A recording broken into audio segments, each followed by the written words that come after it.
They blocked my number and changed the locks after I paid their mortgage every single month for a year and a half, so I said just one word: perfect, but they forgot one thing: you never expect your own family to turn on you. But mind it started on a quiet Sunday. I was sitting across from my parents in the same house I'd grown up in. My dad had a folder in his hands. My mom looked like she hadn't slept. They told me the bank was about to take the house mortgage was behind. They were scared. Then came they ask if you can cover the payments just for a while. We'll make it up to you. Owe $4,600 a month. Not small, but I had a decent job, lived alone, managed my money well, and this was my family, this was home, so I said yes. Next morning I went with my dad to the bank, signed papers, set up the debit, done. He hugged me afterward like I'd saved their lives. Month 1 went fine, so did month 2. By month 6 I dropped close to 30,000 and still no talk of stopping. But then I noticed something odd. My sister Gabriella, the one they said was sick and struggling, was posting vacation selfies, brunch with friends, beach days, poolside cocktails. I stayed quiet, figured maybe she was getting better. Then I started seeing her stuff in the house, her makeup on the bathroom sink, clothes in the closet, new decor in what used to be the guest room. One weekend I overheard her and my mom chatting in the kitchen. Gabriella called it her room. Wait, what? When did she move? And I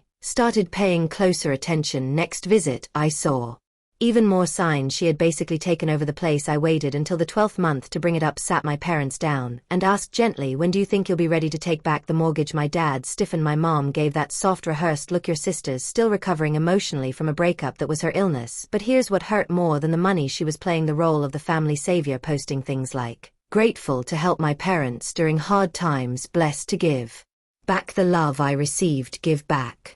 She was living there rent-free while I paid for everything. By month 15 I'd spent over 70,000. Raised Gabriella hosting dinners, posting inspirational captions, acting like she owned the place. Then came her birthday, huge party, fancy food, friends, family, drinks, music, all in the house I was paying for. I showed up with a designer bag she'd wanted. It cost me almost 1,000. Raised, she barely said thank you, but the real blow came from a cousin who pulled me aside and said, isn't it amazing how Gabriella stepped up to help your parents? Such a hero. That's when it hit me. My family had rewritten the entire story. I was the selfish daughter who lived alone. Gabriella was the one saving the household. I confronted her, gave her a chance to explain. She just looked at me and said, no one made you pay. No remorse, no gratitude, just dismissal. I turned to my parents hoping for something, anything. My mom looked at me straight-faced. We've decided you're not part of this family anymore. We've blocked your number, and we're changing the locks. That was it. No shouting, no drama, just cold final silence. The door closed behind me, and I stood on the porch of the house I'd kept alive. Exiled. That night I went home, logged into my bank, canceled the automatic payments. No warning, no explanation, just done. 2 days later I got a call from a number I didn't know. A lawyer said he represented my family. The bank was moving forward on the foreclosure. He wanted to talk. I listened, then replied, I was told I'm no longer part of the family, so this is no longer my responsibility.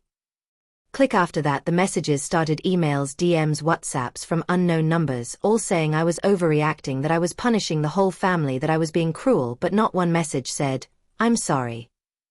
Not one admitted the truth, so I told my version. I wrote a post, a long one. I didn't name anyone, but I gave the facts: 18 months of mortgage receipts, screenshots of Gabriella's hero posts, messages I'd received, and people paid attention. Friends reached out, colleagues were shocked, but the most surprising part, others came forward, people who had also been used by my family, loans never repaid, kindness taken advantage of. They had a pattern, and I was just the latest chapter. Gabriella's image, the selfless daughter. It crumbled. Suddenly the likes and comments turned into questions, doubts, criticism, and now that the truth was public, now they wanted to talk. Now they wanted me back to fix things, to clean the mess they'd made. But I wasn't interested anymore. I had spent 18 months sacrificing everything: money, peace, dignity, just to be enough for people who never truly saw me. Now I'm done. And to anyone out there holding your breath for people who only open their arms when they need something, you don't owe them your silence, you don't owe them your loyalty. Sometimes walking away is the only way.